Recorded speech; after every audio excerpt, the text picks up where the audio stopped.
I'm an entrepreneur. What matters more? Is it my people or my organization? Michael Jordan, self-defined, probably best basketball player in history. He won the scoring title 9 times, leading scorer in the league. 3 times, he did not win the championship. Take a step back from that very simple case. Michael Jordan, best player, leading scorer 9 times. Until his personal scoring dropped 20%, 36 to 29, they didn't win. When he made other people better, the team was more important than the individual. Yeah. I'm going to say a quote directly from you. Individuals can be champions, but it's the organization that wins championships. You can have good people, but if they don't work well together as a team, the customer doesn't get value. That's why it's so important to learn about everything we're going to talk about today, because it's essentially how we can increase productivity, how we can increase employee engagement, what type of leadership skills that we need to be a good people manager.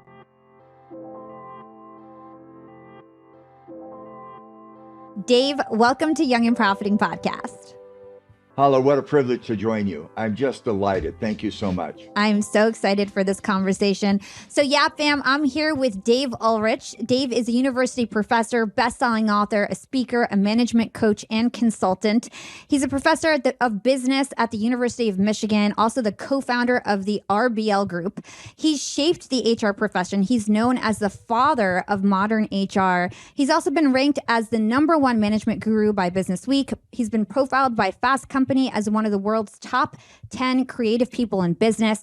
And he's also been recognized by Thinkers 50 Hall of Fame as one of the world's leading business thinkers, amongst so many other accolades. And so today's episode is going to focus on the importance of people within an organization and how to best lead our people.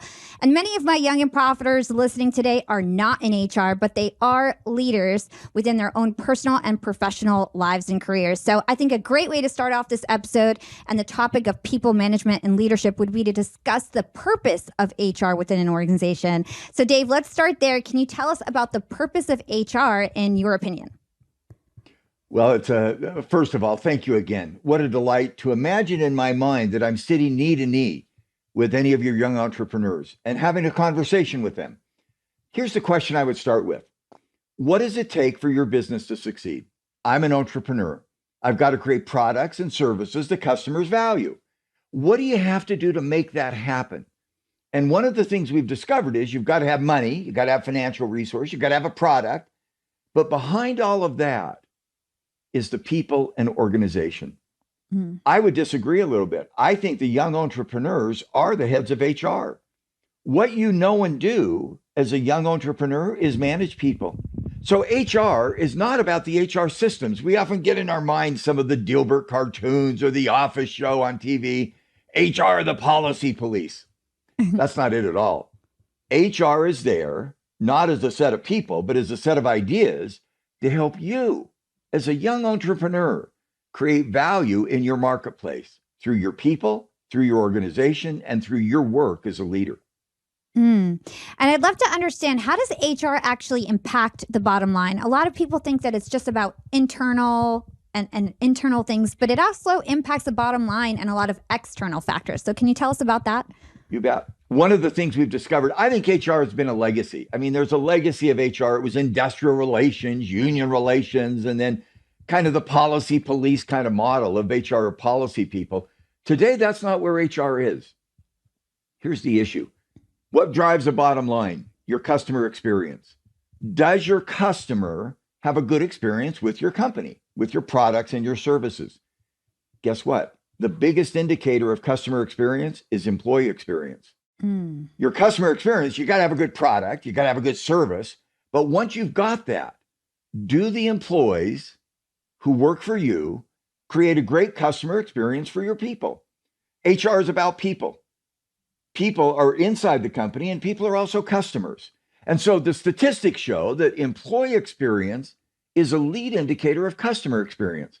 So one of the things HR does is it gives your employees a great experience, and that drives customer experience. The statistics are amazing and nobody almost cares about that. Hala, think of a company you enjoy going to, either a restaurant, a store, an airline. Name a company you enjoy going to. Lululemon. It's a clothing store. All right. By the way, I have to confess, I have not shopped at Lululemon. Okay. By the way, the clothing has to be good. It has to be stylish. It has to be fresh. If you have bad clothing, nothing's going to overcome it. Can you think of an employee who is really good at Lululemon who happens to give you great service? He or she responds to your needs. They know your style. They know your fit. They know what you can do to be more successful. Can you think of one? Yeah, the last lady who helped me when I went to the store. That's the point. A company succeeds. One, you got to have good fashion. If Lululemon has raggedy clothes, they're not going to get you back. Mm-hmm. But a lot of companies have good clothing. They have good style. It's the relationship. Yeah. Nordstrom is a classic example. Nordstrom has discovered that the correlation between employee attitude, how does the employee feel about working at Nordstrom? They have hundreds of stores. And the customer attitude to get them to buy more is about 0.6 to 0.8. So if I'm a young entrepreneur, am I bringing in people who have great attitudes? Because they're the ones that are going to drive my customer attitude, and that drives profit. Final statistic, and I won't bore you with statistics, 10 to 5 to 2.5. A 10% increase on employee attitude will lead to a 5% increase on customer service and attitude, and a 2.5% increase on profitability. That's basically the data that we've seen. Yeah, it's so interesting because nowadays anything can be copied, right? So business models can be copied. You can Google anything and recreate it. And so what's your differentiator? It's your people, right? It's the attitude they had towards the company, the attitude that they have towards customers. That's what keeps customers coming back for more. And it's much cheaper to keep your existing customers than always try to find new ones because you're giving them a bad experience. Yeah. By the way, I should quote you. That's exactly what the research shows, that if you treat your people well, however that gets defined, they will treat your customers well, who are also people, and they will then lead to profitability. And it's not easy to copy. Lululemon can go get great fashion. They can find fashion design and they can do it. But that woman who worked with you, who served you, by the way, we've also got bad experiences. We probably shouldn't share those. But so if I'm an entrepreneur, I've worked so hard to get money. I built my business. I built my products. I tried to define my customers. Now my people represent my company. Mm-hmm. They are my company. And if the customers get a good experience with those people, it'll drive our success. Yeah. And that's why it's so important to learn about everything we're going to talk about today, because it's essentially how we can increase productivity, how we can increase employee engagement, what type of leadership skills that we need to be a good people manager. So can't wait to get into the nuts and bolts of everything. Let me capture that with a headline. I gave a session a few months ago to a big company, it doesn't matter who, to their top 100 people. And I said, and this is the definition of where HR is. And it's not legacy HR. This is not The Office. It's not Dilbert. It's not some of those old stereotypes. I said, what do these companies have in common to a group of 100 senior leaders? Digital equipment, may not even know who they are. Circuit City, Toys R Us, Eastman Kodak, GE. They all went broke. And I responded to them, and I consulted for every one of them. And by the way, that's not a great way to begin your introduction for consulting. I took them all from 100,000 employees right down. And I said, let me tell you what we've learned in the last 10 years. HR is not about HR. HR is about helping your company succeed in the marketplace. All of those companies, for example, Toys R Us, 300,000 employees, had great internal HR practices, but they weren't understanding how those practices affected customers. Mm. If you're going to succeed, HR is not about HR. It's about helping your company succeed in the marketplace. Here's a quick example for an entrepreneur. You're growing your company. You got to hire someone. Very simple thing. You got to hire people. Will the people I hire create value for the customers? In fact, if the customers had a voice in who I hired, would they pick these people? That's the criteria. If I do training, if I do pay, will these HR practices create value for my customers? Mm. One final great example is Southwest Airlines. We've all flown Southwest. They're a little different than the other airlines. Why? Because a Southwest flight attendant doesn't get hired unless he or she is interviewed by a panel of customers. Wow. So that's kind of cool. So am I the employer of choice of employees my customers would choose?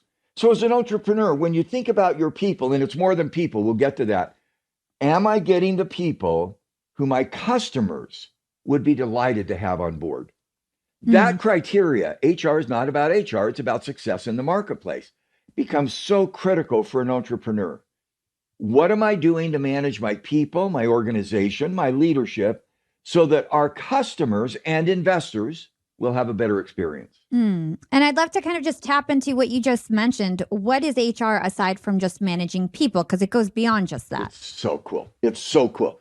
Legacy HR was about human capital, which is people. Okay, I'm going to do this. I'm going to make a fool of myself. And Hala, I'm going to encourage you to make a fool of yourself with me. Okay. This is the way I like to describe the HR, and I can give a lot of examples.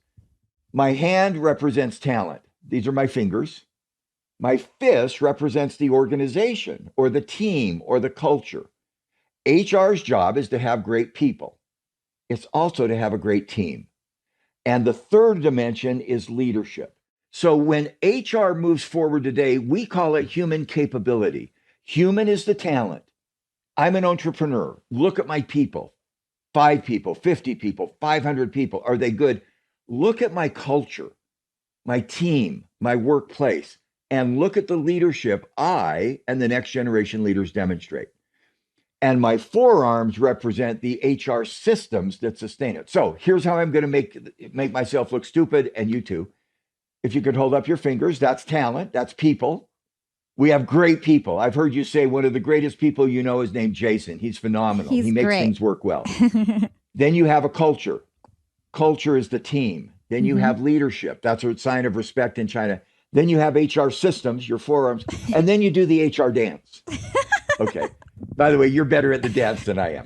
Now, I did that to make myself look stupid. But if I'm listening to this, think as an entrepreneur. Whatever it is, a fashion store, and let's move beyond those. It could be a restaurant, it could be a lawn care service, whatever, it could be a technology company. Do I have the right people that my customers think are terrific? Do I have the right culture, the right organization?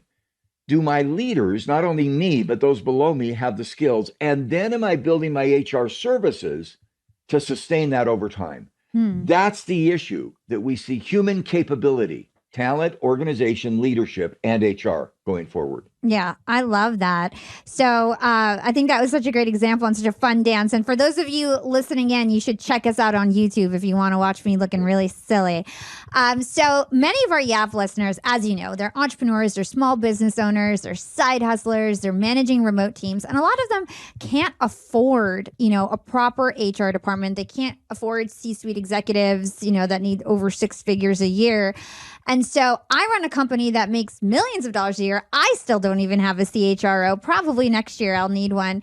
And so I want to understand, what is the bare minimum things that you need as a small business in terms of HR? And what's the right time to actually invest in an HR leader? Great question. Great question. And I'm not here to advocate to build a big HR function. That would be silly. That would be the old HR. That's the policy police who build complicated processes. If I were interviewing you or sitting with one of, I'm going to say for the next few minutes, our listeners, because I feel like I'm connected. Of course. With you. If I'm sitting knee to knee with a listener, I'm going to say, here's the 3 things you as CHRO, young entrepreneur, side hustler have to manage. Do I have the right people? Are they competent? Are they committed? Are they engaged? Am I getting the people with the skills and the dedication to meet my customer needs quickly? Second, have I got the right team, the culture, the systems? Are my people working? And we know what culture is. We'll dive into that, I know, in a minute. And third, what do I do, or what do you do if I'm coaching you as a leader that makes sure that your people and organization come together to help your customers get value? That's it. And you say, well, what does that mean? It means you hire people, you train people, you pay people. You know what? There's a lot of HR online services. And until you're a company of a couple of hundred people, by the way, people are going to get really mad at me. Just go use those services. But the question you should be asking is, does my talent, do my people, does my culture, my organization, and do the other leaders, including me, have the commitment to help customers have a better experience with my product? That's it. Yeah, I love that. And one of our sponsors, JustWorks, is a great solution for everyone. So absolutely. I don't know which one that is. There's a lot of HR services, and I know they're your sponsors. And so the more you say that, the happier they are. They're not going to get as much press as Lululemon. By the way, if I'm a young entrepreneur, I don't want to spend a ton of my time on the HR systems, but I do want to spend my time on people, organization, and leadership. And in fact, what we found, again, we do research on large companies often. We did studies of top companies for leadership, the companies that really had effectiveness. The CEOs, the senior leaders of these companies, spend about 20% of their time on what we're now calling human capability, talent, organization, leadership. So in the back of your mind, simply be asking yourself the question, am I spending about a day a week? And I know it's not a 40-hour week. No entrepreneurs are doing that. But am I spending about 20% of my time thinking about who are the people I have in place? How am I getting them? How am I making sure they're having a great experience so that customers have a great experience? Am I building a team? Am I building the culture? Am I demonstrating as a leader what I promise my customers?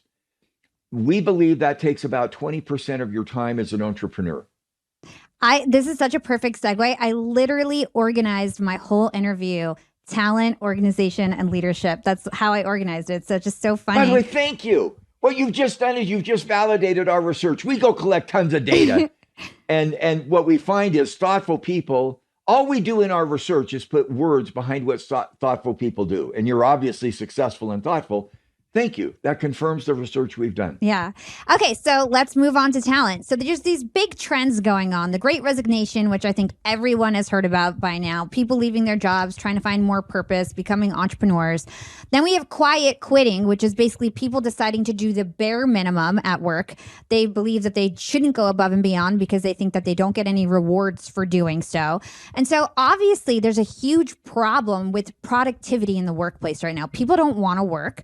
And people want to work less at work because they feel like they don't get rewards for it. It's this quiet quitting trend. So I'd love to understand how we as leaders can keep our employees working hard and going above and beyond.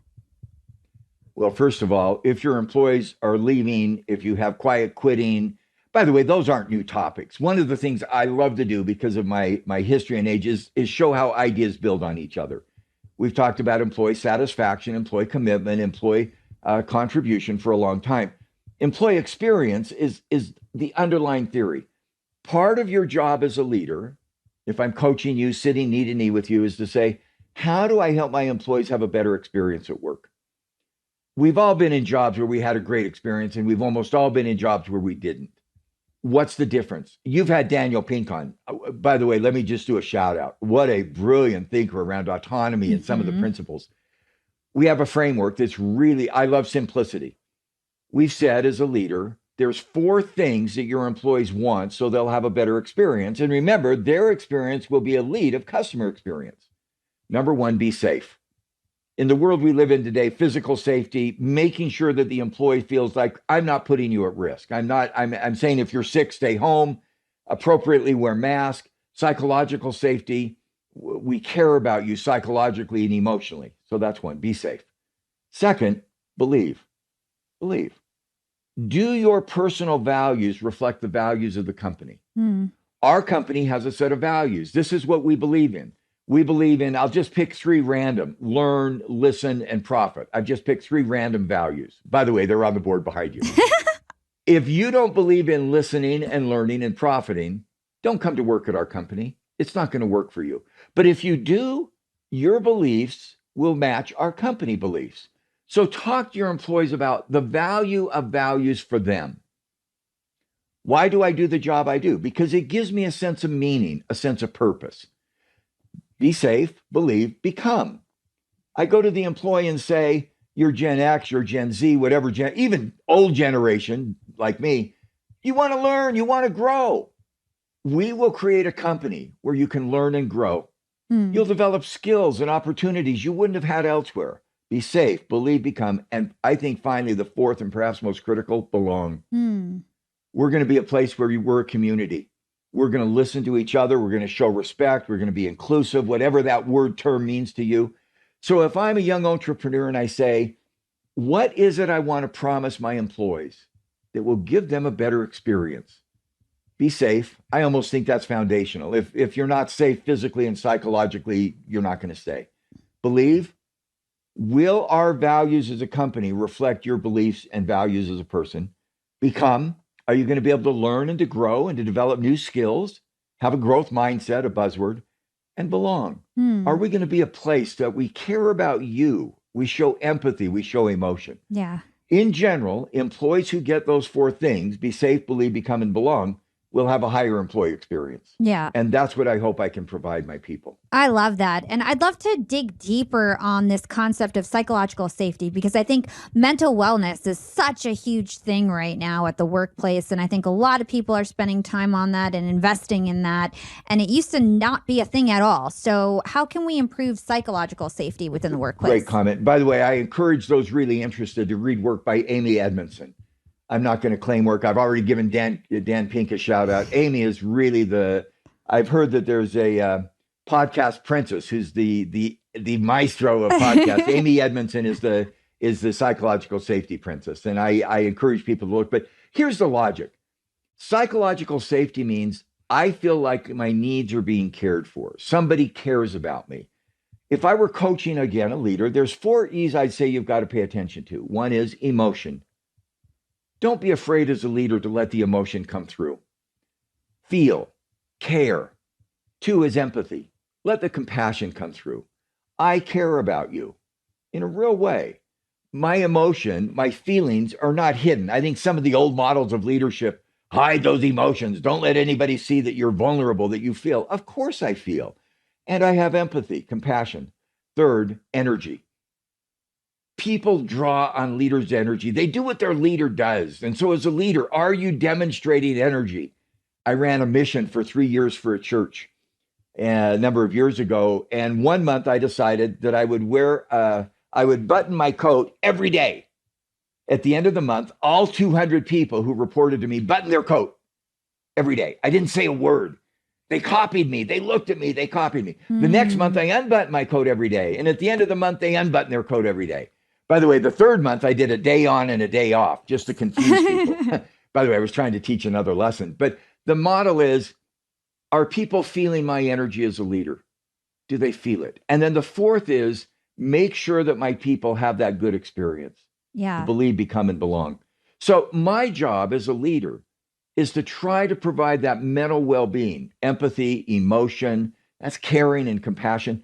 I'm going to give one example because it just sounds like it's all flowers and roses and happiness. There are times when you as a young leader or old leader have to make tough decisions. People make mistakes. Don't run away from it. Let me give an example. I was coaching a leader. It wasn't a small company. It was a big company, senior leader. One of his employees made an egregious mistake. And I said to him as a leader, before you contact that employee, talk to me. I'm your coach.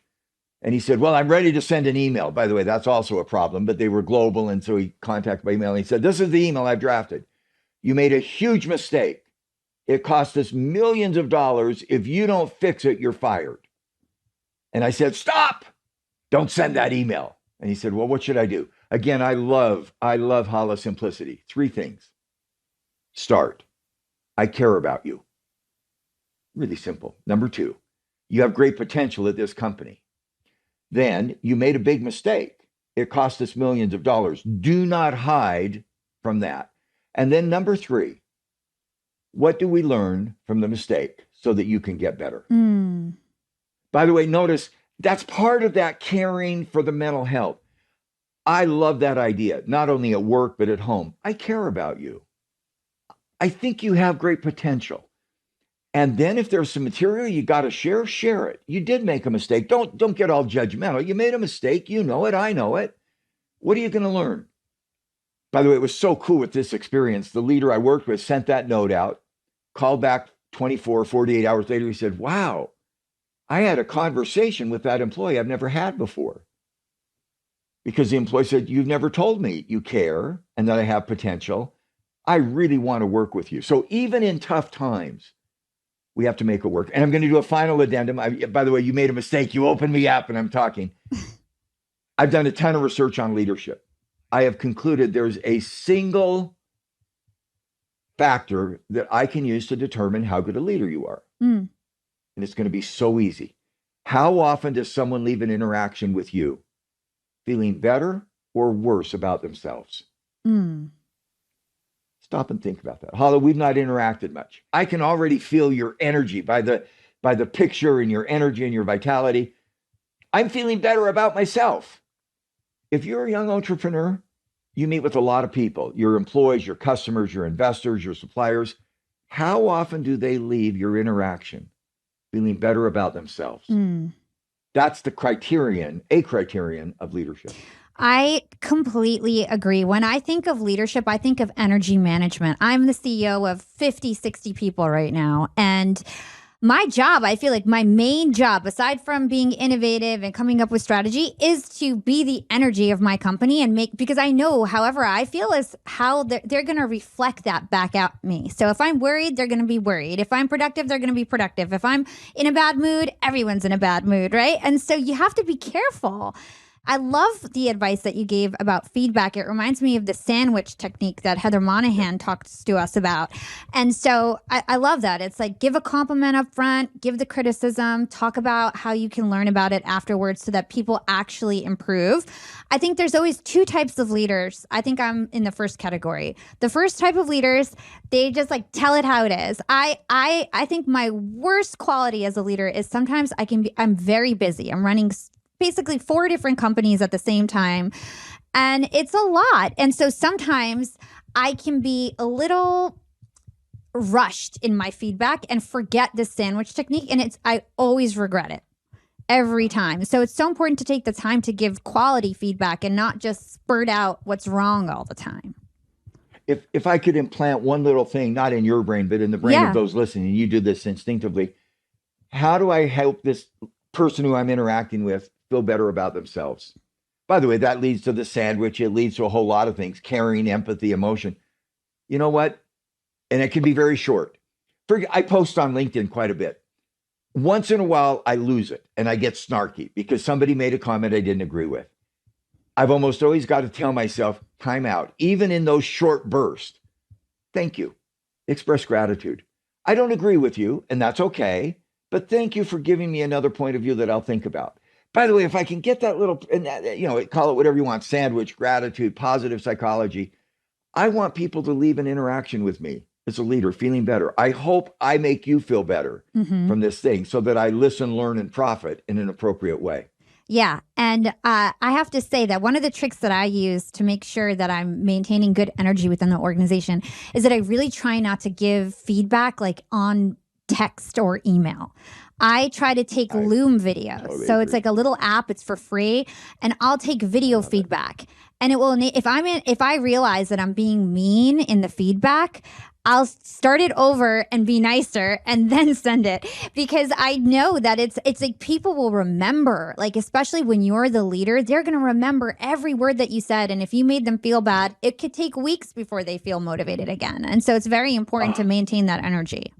And can I add an addendum? I'm sure it may have happened to you. It's happened to me. We make a mistake. Even with good intent, we try, we make a mistake. Don't run away from it. Run into it. Make it a good apology. The repair becomes part of a relationship. Relationships are not always cheery. I made a mistake yesterday, by the way, in our company with one of our employees. I goofed. It wasn't by the way, if you're intentionally hurting people, get out of the company. I mean, that's another issue.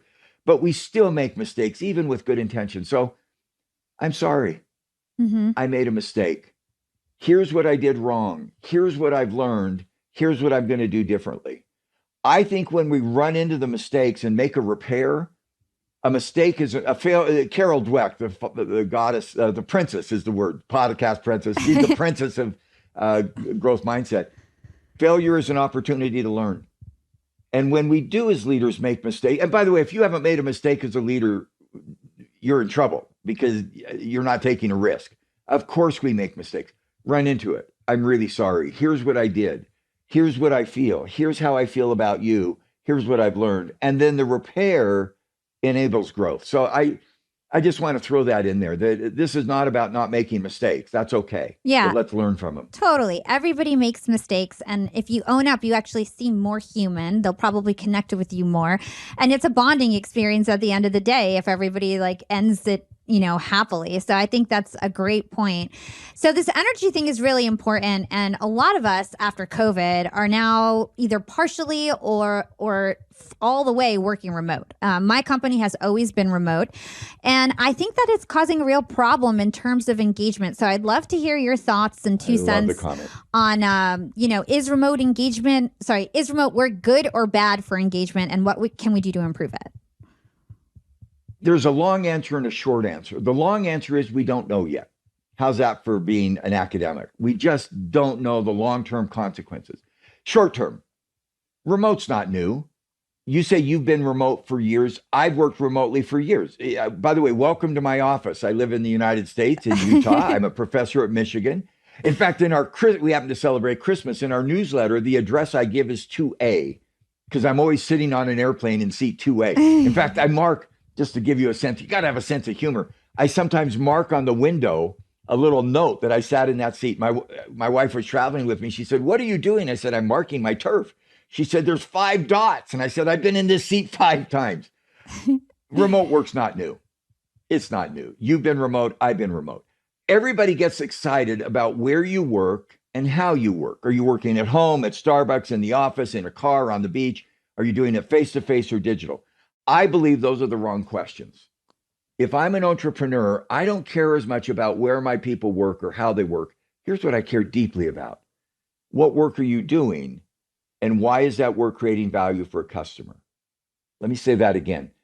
If you're working in Starbucks, but you came up with an idea that's going to change our company's ability to work with customers better, I don't care if it was at Starbucks or Lulu's Fashion or Lulu's Lemon, or on C2A, what I care about is what are you working on and why will it deliver value? And so when we focus engagement, not on location or place, but on what we do and the value it creates for our customer, that's that outside in customer logic, I think we're going to have engaged employees. Our employees are not usually dedicated to the office. Ooh, I'm going to leave because my office chair is too small. No, I'm going to leave because I'm not doing work that I see the value of. I would shift the focus from where and how to why and what. Now, what does that mean? When we come together, let's not do work together I could have done at home. I mean, that's almost obvious. Don't come to the office and do emails. Yeah. It doesn't, well, by the way, with next generation, you're not doing emails anyway. You're doing Instagrams, you're doing Twitters, you're doing other systems. But when we're together, let's be together and make sure that we build the community, the belonging, believe, become, belong. Okay. But I think engagement is very possible. I'll ask a question. This is kind of dangerous.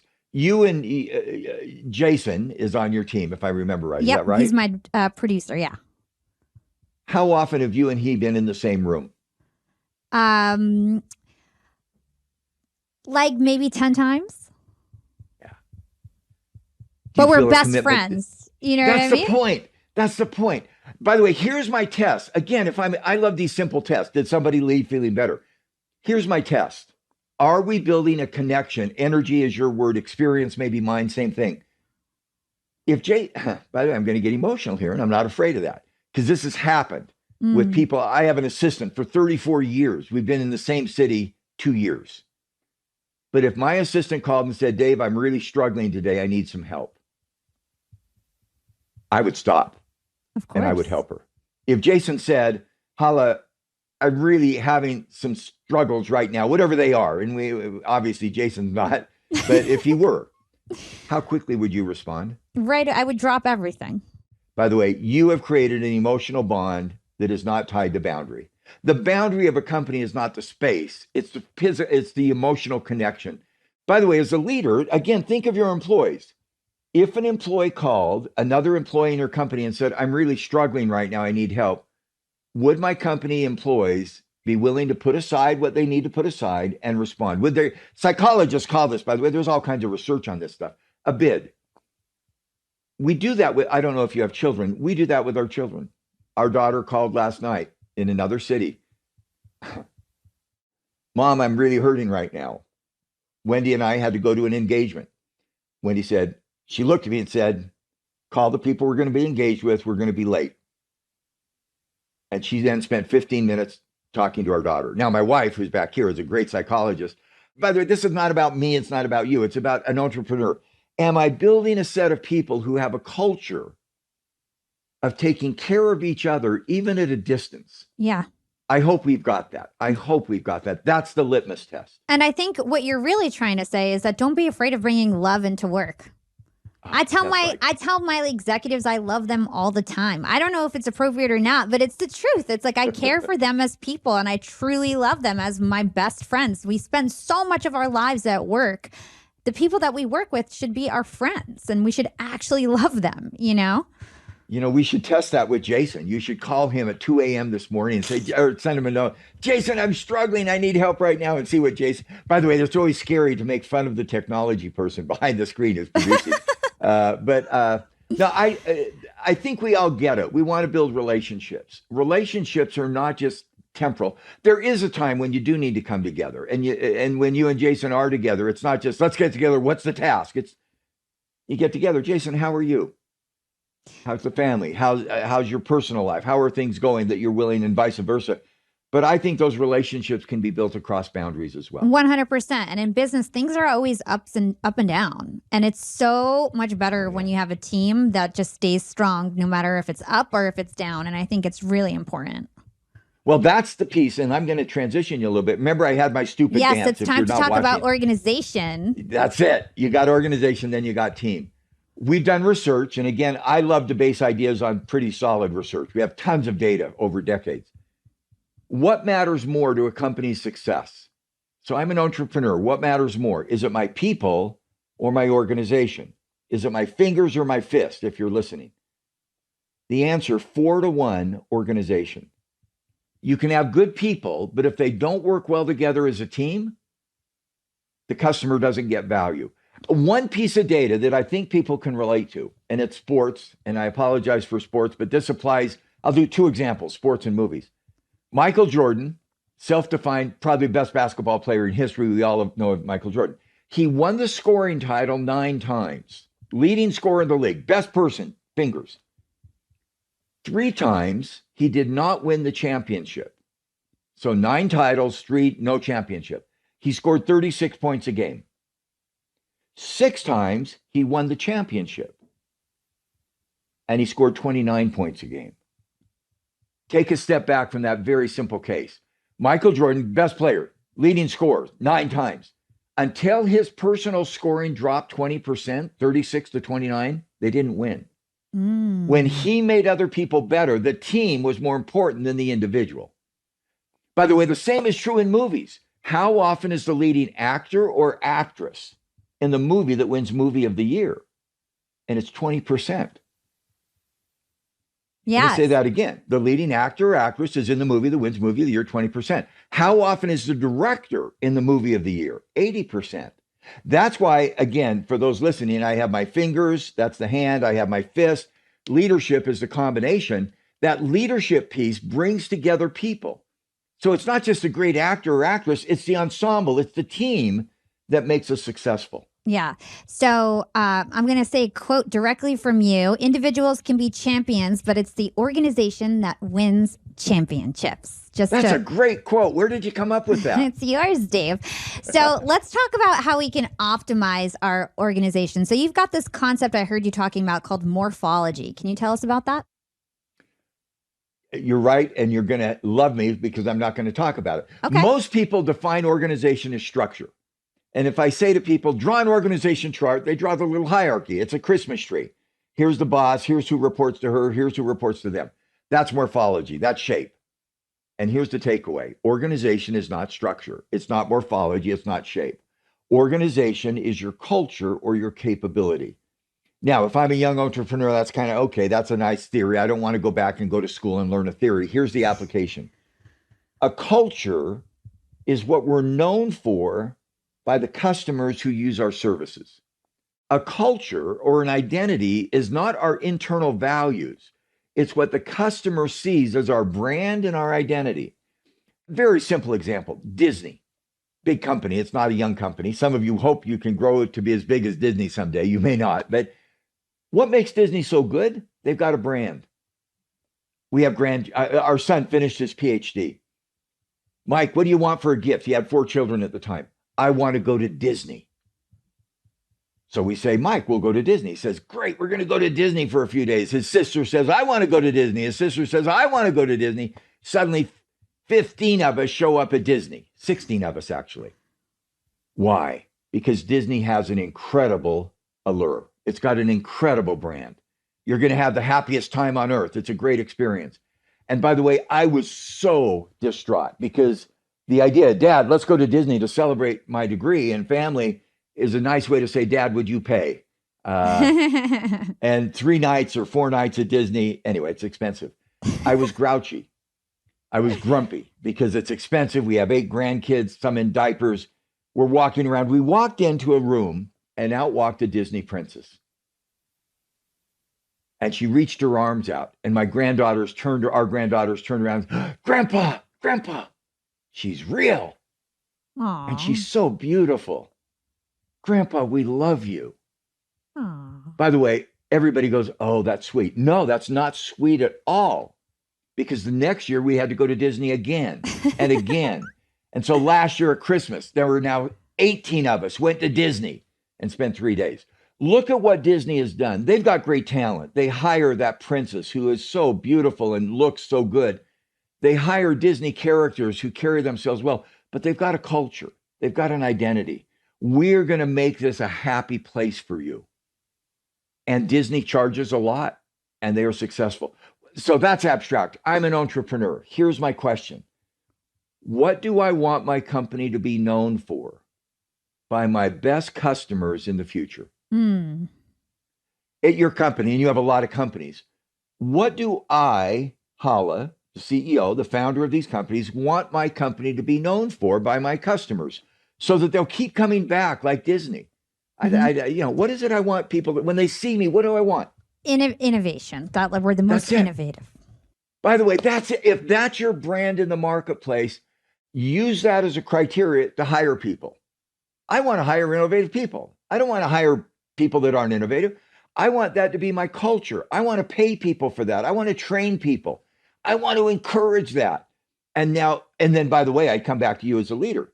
What are you doing to model innovation and imagination? Because when you identify that outside identity or brand and you bring it inside with talent, leadership, and organization through your HR systems, hiring, training, paying, those again are just the routines. When you do that, you have created a culture that creates value for your customer. Yeah. And I'd love for you to kind of go deeper on this concept of identity. Maybe give us some examples of some big companies and it's very simple. And I feel like people need to understand it. It is such a simple idea. I was going to ask you for name a company. Well, let me ask you, name a company you admire. Just a company or two. Amazon. Amazon. Okay. Amazon. Amazon is terrific. By the way, Amazon, I don't know if you're like us. Amazon, UPS has already tracks in the road because they're here so often. 100%, yeah. What does Amazon want to be known for? Putting a smile on people's faces, right? They put a smile on face. Why? What is it that causes... By the way, I'm Hala. I could go to a lot of websites and order products today. Amazon used to be the only e-commerce business. Now there's a lot of sites. What is it Amazon does that puts a smile on your face? It's fast. That's it. It's fast. It's reliable. It's efficient. It's low price. By the way, if it's high price, you're not going to play. But it's efficient. It's predictable. By the way, if that's the Amazon desired identity that causes me, Hala, or me, Dave, and I love Amazon because you can buy products sitting in seat 2A on an airplane. You can buy products anywhere. What do I need to build into my organization? By the way, this is really counterintuitive. I want the customer to see me as reliable, fast, efficient, and low price. Do I want an organization that's loose or tight? Very organized. Very organized, very tight, very disciplined. Why? Because that's what's going to cause the customer to come back. By the way, people sometimes get mad at Amazon. They have a tough culture. They're pretty strict. They're pretty tight. Why? Because the customers are buying the product. And that's why Amazon needs that. You talk about your vision is imagination, innovation, creativity, whatever I word you want to use. Theirs is about reliability, predictability, price. You're going to have a very different way of managing. Amazon is strict. People have gotten mad at, by the way, if you're abusive of people, there's no excuse. Let's just be clear. If Amazon ever abuses people, they had 14 leadership principles. The 15th is we will treat our people with respect. And if you're an abuser at Amazon, you're gone. So that's not an issue. But we are going to be strict because there's a customer out there somewhere today. There's a million of them who are going to say, I need to go buy this toy for my child, or I need to buy this shirt or this outfit. I'm going to go on Amazon because they're easy, they're reliable, they're cheap. Bing. And that's what Amazon builds. So when they hire their new employees, I'll finish off with Amazon. I had a friend, a college student, he got hired in the warehouse, and they're pretty tough. You work pretty hard. Or truck drivers, you work hard. His first day was all about customers. Who are the customers of Amazon? Who are they? What do they want? Why are they buying from us? And he said, he got a hold of me. He said, it was really weird, Dave. The first day I didn't even do anything. I didn't package anything. I didn't do anything. All I tried to learn about was customer. Because that's what Amazon is trying to create, a customer service that puts a smile on your face. Yeah. So I think that this is a really great idea. It's like, think about the identity that you want externally for your company and let that be the guiding force for everything, for who you hire, for your values, for the type of environment that you have. It's just a very simple way to look at things. So I love this. And you got to be thoughtful because what you think your identity should be shouldn't be someone else. Let me give our entrepreneurs for the next few minutes a test. Let's say you have a team. How many direct reports do you have, Hala, who will report? You may not be structured that way, but probably 12 people directly. Super. You got 12 people. I did this at Domino's. So imagine, Hala, I was doing it with you. I did this a number of years. They had 14 people. Here's the exercise. I gave each of them 3 3x5 cards. What are the top 3 things we want to be known for by our key customers in the future? So you've got 12 people. Everybody writes down 3 answers. You got 36 cards. Domino's had 14. They have 42 cards. Sort those into common piles. Domino's, we want to be known, and they're different from you, obviously, for quality, for good people, for good service. Super. By the way, find out of your 36 cards. So imagine again, 12 people. Don't you share yours first. That would be terrible because then they'll all repeat it. That's not good. But what are the things we should be known for by our customers? You got 36 cards. Let's say the first pile had 10, the next had 8, and the next had 6. That's 14. That's 24 out of 36. Those are the 3 biggest piles. You have a 67% shared mindset. Notice where I got the 67%. You had 36 cards. 10 said the same thing, then 8, then 6. That's 24 out of 36. And by the way, it's not 67, it's 60 to 70%. It's not that precise. By the way, I'd say to you, that's not good enough. You need that answer to be 80%. You need to have a unity among your direct reports of what it is you want to be known for. We did that at Domino's, quality, service, value. Then we put that in customer terms. What do we at Domino's want to be known for? What's quality mean to the customer? Hot, fresh, tasty pizza. What does service mean? Delivered on time. What does people mean? By friendly people who drive safe. So suddenly we've got this identity, quality. By the way, the abstract words don't mean very much. Quality, service, people. Hot, fresh, tasty pizza, delivered on time by friendly people. Then we screwed up. We didn't go to the customer. Now, you probably don't eat a lot of Domino's pizza. I've eaten Domino's in my life. Somebody's sitting there at night saying, it's Friday night. Am I going to order Domino's, Pizza Hut, Little Caesars? Is it the quality, the service, or the people? No, it's price. It's price and value. When you begin to ask that question, again, Hala, with my 36 items, my unity, go to your customers. What is it that causes you to pick us? And at Domino's, by the way, I'm now making another confession. I confess a lot that I goof. We didn't take quality service and people to the customers to find out what they valued, which was price and value for money. That's so obvious, but that's what it is we want to do to create that identity in the marketplace. Yeah. And if anybody's really interested in customer surveys, we actually interviewed the guy who invented NPS, Fred Reichheld, on the show. So you guys can check out that episode. What's up, Young and Profiting YouTube listeners? This episode of Yap is brought to you by Sabio. If you guys are looking for a career in tech, I don't blame you because it's such a great path to take. Tech careers offer work-life balance and often the opportunity to work remotely. And of course, a way to become young and profiting with tons of potential for income generation. If this perked your ears up, I want you to consider Sabio. They're a coding bootcamp and developer community that's been training successful software engineers since 2013. And there's a huge need for software engineers in today's job market, and that demand is only going to get stronger as more of our world moves online. Sabio does much more than just teach you how to code. Their bootcamp actually gives you real-life experience, and they help you find a job as a part of their program. Their bootcamp is taught remotely so you can learn from anywhere, and after just a few months, you'll graduate with the knowledge and confidence to start a high-paying tech job. In fact, some of Sabio's alumni are working at companies like Google, Amazon, Microsoft, and Activision. And Sabio students say that their program changed their lives. I can see why Sabio has been voted the best coding bootcamp by Course Report 5 years in a row. Sabio is extremely affordable. They offer financing options that make it even easier for you to get started. And I highly encourage any of you guys looking to get into tech to check out Sabio. Sabio can set up your success in tech. Right now, all of my young and profiting YouTube watchers can save $125 on their total bootcamp cost. Visit my special URL, that's sabio.la/yap to learn more. Again, that's sabio.la/yap. We've got the link pinned in the comments here in the video. Don't wait, go to sabio.la/yap today. So why don't we talk about leadership? Because we have about, 10, 15 minutes left, and I really want to make sure we talk about leadership. I heard you on an interview, and you were talking about how now a lot of HR leaders are better fit to be a CEO of a company than marketing and, other like business development leaders and things like that, which is totally counterintuitive because it used to be that HR was sort of like this outsider, at the table. So I'd love to hear like why the qualities of HR are important to have in a CEO. One of the things that I hope I keep coming back to is we have pretty good data. This was with Korn Ferry, Ellie Fisher.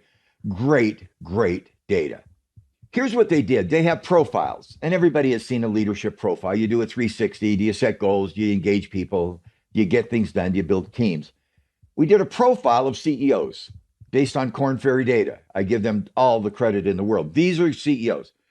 Then we took that profile from a very big data set at Korn Ferry, CHROs, CFOs, chief financial officers, chief marketing officers, and chief IT. And we took their profile and we saw which profile was the closest to the profile of the CEO. By the way, we also said we want to take the top 20% of performers in each of those four categories, HR, finance, IT. So the top 20% of HR, CHROs had the profile closest to the CEO. By the way, that shocked me. I would have thought it's marketing or finance. And then we had to sit back and say, I love data that tells a story. What's the story? You started with it brilliantly. You said, why are we worried about, I'm going to call it human capability, not just people, but organization and leadership. Why do we worry about human capability? Because it's a differentiator. Our competitors can copy our financial system. They can copy our products and services. They can even copy our technology. It's tough to copy our human capability, talent, organization, leadership. So here's what we do. By the way, that's the data. You can't run away from data. Our explanation is CHROs who know the business. If you don't know the business, you're not going to be a CEO, obviously. But if they know business, finance, marketing, and they differentiate their success through the skills of leadership, setting goals, managing others, they have the right to be CEO. And I think we're going to see a lot more CEOs coming out of the HR space. We see it at General Motors today. We see it in other companies. Yeah, 100%. And like we were just saying, a lot of small business owners, they're really wearing dual hats for a long time as CEO and CHRO. That goes like right now, I think that's what my dual responsibility is at my company. Yeah. By the way, yes. I thank you for emphasizing that. That's the point. Until your company gets a threshold, and I don't know the threshold, it could be 100, it could be 300. I don't need a full-time HR person. I can contract for some of those administrative things. You are the CHRO. Yeah. which is why we had you on today, Dave, because everybody needs to know about this. So let's talk about the 5 general leadership competencies that you talk about. You call them the leadership code. I thought it would be fun to do quick fire style. And so I'll name out these characteristics and then you tell us why it's important to have in a leader. So the first one is strategist. If you don't know where you're going, nothing will get you there. You got to have a sense of direction. What do I aspire to? Vision, mission, goals, whatever term you want to use. If you don't know where you're going, you might as well not get started. Love it. Executor. If you can't get stuff done, you live in a world of fantasy and vision. It's a video game. You've got to be accountable. You've got to be disciplined. You've got to get stuff done. Talent manager. Leaders succeed through others. The 4 E's: empathy, emotion, engagement, empowerment, experience, compassion. You've got to make sure that your job is building the next generation, is helping others.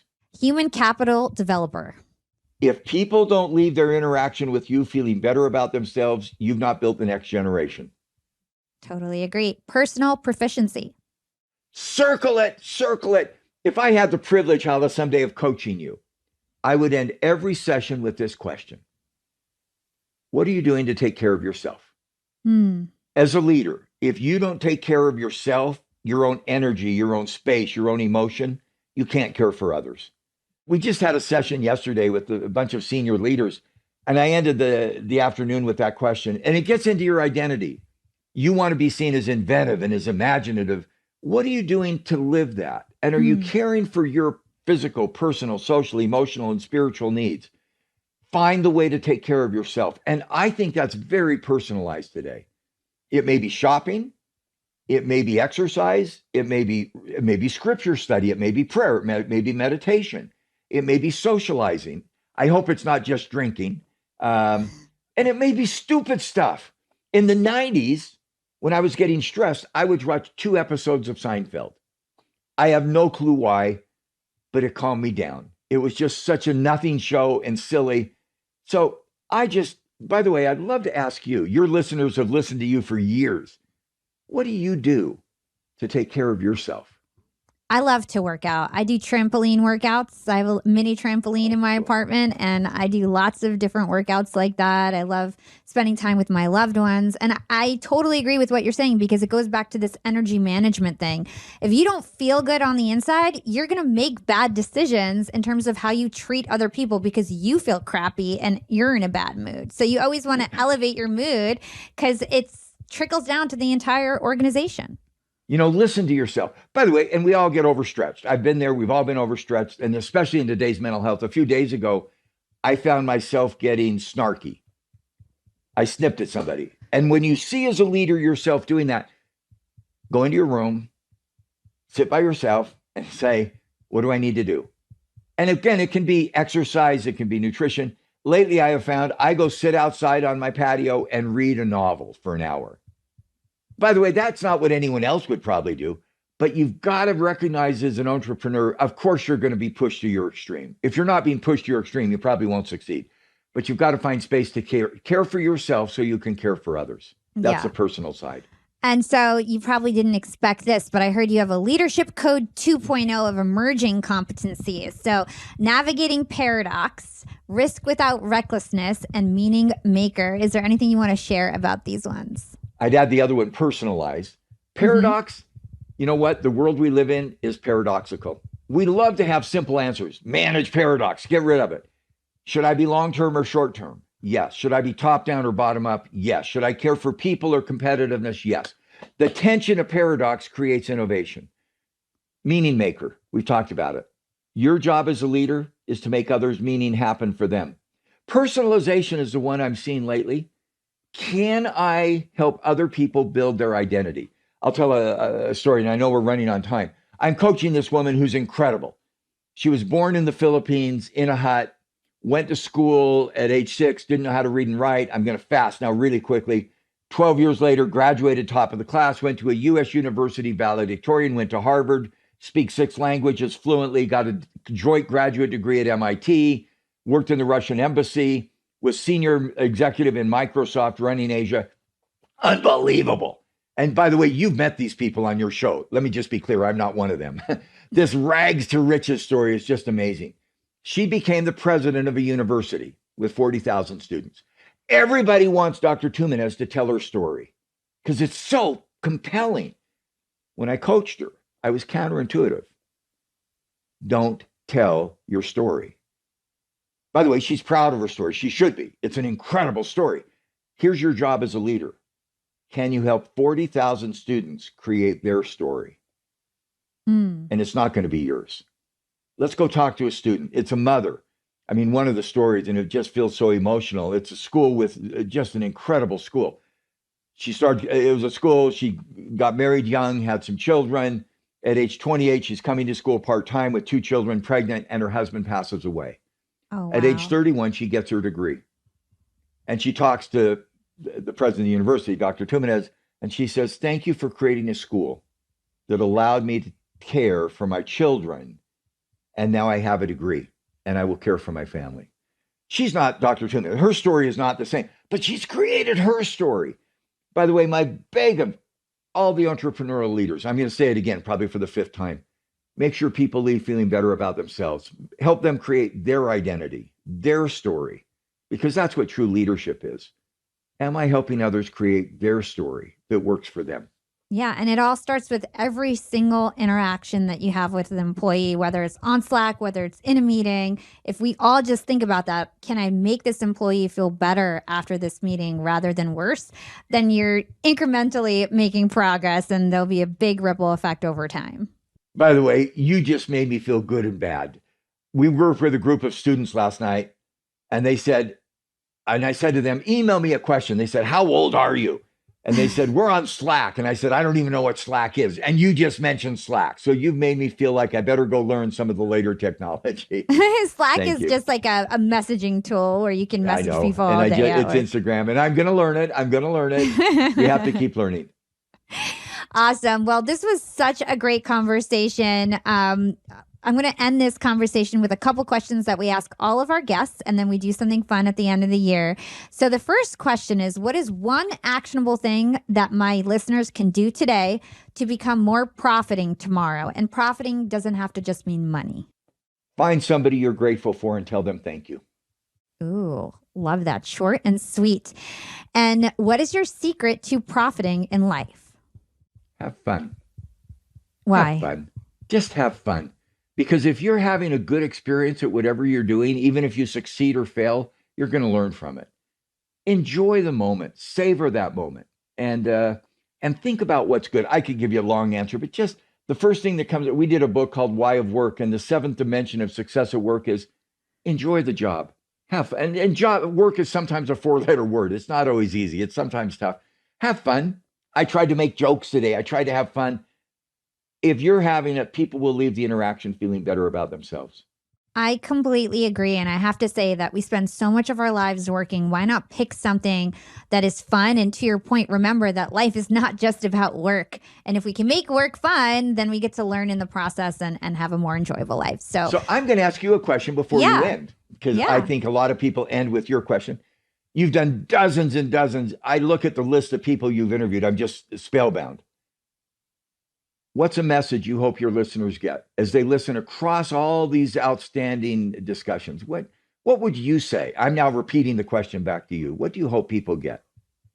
I hope that people start to realize that life is limitless and that literally every single goal that they want is achievable if they believe in themselves, if they put in the hard work, if they keep learning, and like I said, if they really truly believe that anything is possible. So that's what I want them to learn. Got it. I wrote down the word limitless. Thank you. That's very helpful for me. Of course, Dave. Thank you so much for joining us on Young and Profiting Podcast. Where can our listeners learn more about you and everything that you do? I'm on LinkedIn a lot. I know you've done a lot of LinkedIn, folks. Somebody said, Dave, you must have a team of 5 people. I post every Tuesday and I respond to comments. I love LinkedIn as a global water cooler. I don't care where the comment's from, but I love to learn. And LinkedIn has become my platform. Amazing. So you guys have to go check out Dave on LinkedIn. He also has tons of books. We'll link them in the show notes. Thank you again for coming on the show. Thank you. Thank you.